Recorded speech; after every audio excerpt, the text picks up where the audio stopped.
दोस्तों, आप देख रहे हैं अक्का बक्का टीवी और मैं हूं आपका होस्ट फहीम। तो चलिए शुरू करते हैं आज का ये खास एपिसोड। दोस्तों, आज के इस एपिसोड में आप ऐसे दुनिया के 5 खतरनाक बॉम्ब्स देखेंगे जो मिनटों में कर सकते हैं पूरी दुनिया को बर्बाद। जी हाँ, चलिए शुरू करते हैं आज का ये खौफनाक एपिसोड। सार बॉम्बा ये सोवियत यूनियन के पास है और इसका निकनेम है सोवियत RSD 220। ये एक बड़ा सा हाइड्रोजन बॉम्ब है और इसे अक्टूबर 30, 1961 में बनाया गया था।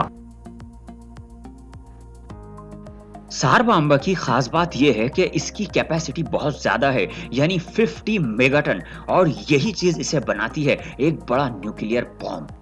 अगर हम इसके बनावट की बात करें तो ये 8 मीटर लंबा है और इसका डायमीटर है 2.6 मीटर और इसका टोटल वजन होता है 27 टन। दोस्तों, अगर हम इसकी बनावट देखें तो इसकी बनावट बिल्कुल हिरोशिमा और नागासाकी में गिराए गए बॉम्ब की तरह है। लेकिन अगर हम बनावट की बात ना करें और अगर कैपेसिटी की बात करें तो यहाँ सार बॉम्ब की कैपेसिटी कम से कम 1570 गुना ज्यादा है हिरोशिमा और नागासाकी पर गिराए गए बॉम्ब के मुकाबले में, जो इसे बनाती है दुनिया का एक खतरनाक बॉम्ब।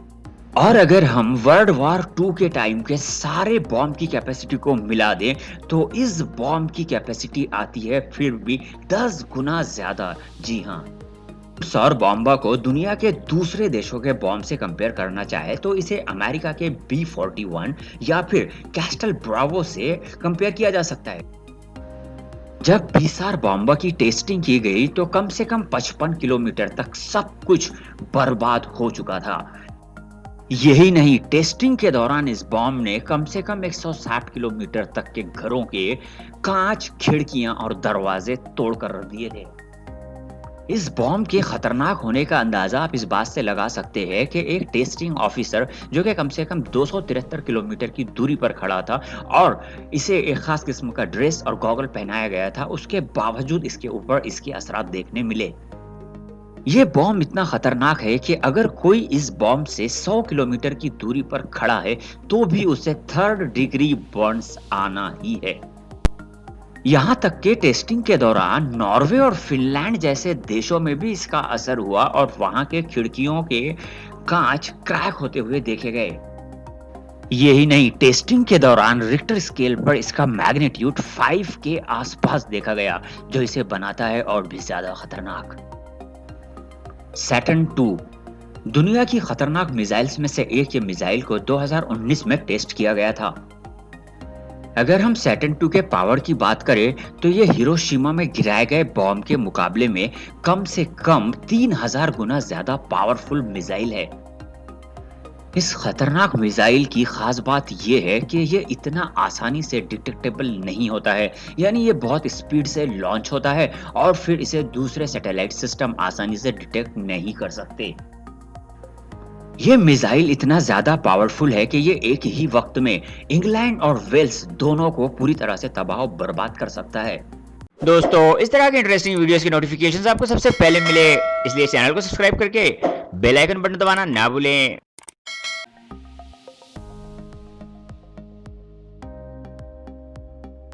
E-41 ये एक थर्मोन्यूक्लियर बॉम्ब है जो कि 1960 से अमेरिका के पास है। इसकी कैपेसिटी की बात करें तो 25 मेगाटन है और ये अमेरिका का पहला 3 स्टेज बॉम्ब है। 1960 से 1962 के दरमियान में 500 बॉम्ब बनाए गए थे, लेकिन इसके बावजूद अमेरिका को जरूरत थी क्लास B बॉम्ब की, जिसके चलते 1955 में MK-41 पर काम शुरू हुआ। इसका वजन 10,000 पाउंड है और यह बहुत ही हाई यील्डिंग थर्मोन्यूक्लियर वेपन या हथियार है। इसे ऑपरेशन हार्डटैक फेज 1 के अंडर में 1958 को टेस्ट किया गया था। इस बॉम्ब को जो चीज खतरनाक बनाती है वो है इसमें इस्तेमाल होने वाला ड्यूटेरियम ट्रिटियम। जी हाँ, और इसे लोड करने के लिए लिथियम 6 ड्यूटेराइड का इस्तेमाल किया जाता है। इसके 2 वर्जन होते हैं, एक है क्लीन वर्जन और दूसरा है डर्टी। डर्टी में यूरेनियम यूज होता है जो बनाता है इसे खतरनाक न्यूक्लियर बॉम्ब। इस बॉम्ब की एक और खास बात यह है कि इसे पैराशूट के जरिए कहीं भी डेस्टिनेशन पर शूट किया जा सकता है और ये एक ही वक्त में 5.2 मेगाटन यील्ड कर सकता है।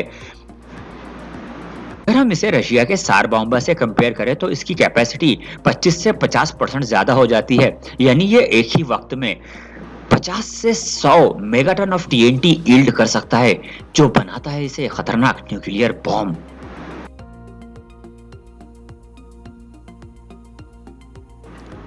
कैसल ब्रेवो, इसे मार्च 1, 1954 में अमेरिका ने लॉन्च किया था। इसे टेस्ट करने के लिए ऑपरेशन कैस्टल प्रोग्राम लॉन्च किया गया और इसे बिकिनी एटॉल और मार्शल आइलैंड में टेस्ट किया गया था। यह अमेरिका का पहला न्यूक्लियर बॉम्ब है जिसे एयरक्राफ्ट के जरिए आसानी से डेस्टिनेशन पर शूट किया जा सकता है। इसकी कैपेसिटी 15 मेगाटन है, जो इसे बनाती है 2.5 गुना ज्यादा दूसरे बॉम्ब्स के मुकाबले में। जब इसे टेस्ट किया गया तो इसके रेडियो एक्टिव एलिमेंट्स 11,000 किलोमीटर तक फैल चुके थे। जी हाँ, इसके रेडियो एक्टिव एलिमेंट्स को ऑस्ट्रेलिया, इंडिया, जापान, अमेरिका और यूरोप में महसूस किया गया था और इसीलिए कैसल ब्रावो बन गया है एक खतरनाक बॉम्ब। क्योंकि अगर इसकी कैपेसिटी हम लोग हिरोशिमा के बॉम्ब से कंपेयर करें तो इसकी कैपेसिटी 1000 गुना ज्यादा हो जाती है। जब इसे टेस्ट किया गया तो बिकिनी की एक बड़ी आबादी को दूसरी जगह शिफ्ट करना पड़ा। यहाँ तक कि इसके असरात रोंगॉल और यूटिक में भी देखे गए और यहाँ के मौसम के हालात बेहद खराब हो गए थे, जिसकी वजह से कई जापान के फिशरमैन यानी मछली पकड़ने वालों की मौतें तक वाक़ई हो गई थी। इस बॉम्ब का वजन है 23,500 टन, जो बनाता है इसे और ज्यादा खतरनाक। इसे टेस्ट के लिए सुबह 6:45 पर शूट किया गया था और देखते ही देखते ये 7 किलोमीटर के दायरे में एक मशरूम नुमा शक्ल बना चुका था। टेस्ट के दौरान पाया गया कि इसकी हाइट 1,30,000 फीट तक जा चुकी थी और ये 6,500 फीट के दायरे में फैल गया था और इसकी गहराई थी 250 फीट, जो बनाती है इसे एक खतरनाक न्यूक्लियर बॉम्ब। MK-17 ये अमेरिका का पहला थर्मोन्यूक्लियर हाइड्रोजन बॉम्ब है।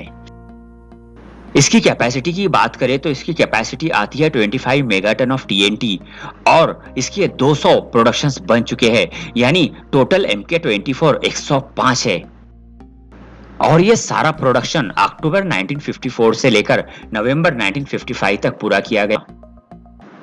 इसे बनाने की जिम्मेदारी ली थी लॉस एलामोस नेशनल लेबोरेटरी ने और इस रिसर्च लेबोरेटरी ने इसे लिथियम ड्यूटेरियम के साथ नॉन इनरिच्ड लिथियम के थ्रू बनाया, जिसकी वजह से बना ये खतरनाक बॉम्ब। अगर हम इसके बनावट की बात करें तो इसकी स्टील केसिंग 3.5 इंच की है और ये 24 फीट 8 इंच लंबा है। इसके अलावा इसका डायमीटर 61 इंच का है और अगर इसके वजन की बात करें तो इसका वजन 41,400 से लेकर 42,000 पाउंड के आसपास होता है। अगर इसे पोलारिस A1 SLBM बॉम्ब से कंपेयर किया जाए तो ये उससे सिर्फ 4 फीट छोटा है, लेकिन कैपेसिटी वाइज ये अमेरिका का सबसे बड़ा न्यूक्लियर बॉम्ब बन चुका है। इसे पैराशूट से शूट करने के लिए 64 फीट का बड़ा रिबन इस्तेमाल किया जाता है, क्योंकि ये एयरक्राफ्ट में बैठे मिलिट्री फोर्सेस को नुकसान पहुंचा सकता है। इसे न्यू मैक्सिको में मई 27, 1957 को किरलैंड एयरक्राफ्ट बेस पर टेस्ट किया गया था। कम से कम 17,000 फीट की हाइट से इसे छोड़ा गया। इस खतरनाक बॉम्ब की वजह से वहां कम से कम 25 फीट डायमीटर का एक गड्ढा बन गया था और इसकी गहराई थी 12 फीट। हालांकि यहाँ पर प्लूटोनियम पहले से ही रख दिया गया था, लेकिन उसके बावजूद रेडियो एक्टिव एलिमेंट 1 मील तक देखे गए। दोस्तों, क्या किसी भी देश को अपनी हिफाजत के लिए इस तरह के न्यूक्लियर बॉम्ब्स बनाने चाहिए? कमेंट सेक्शन में कमेंट जरूर करें। आगे आने वाले हैं और भी खतरनाक वीडियोस, चैनल को सब्सक्राइब करना ना भूलें। Thank you.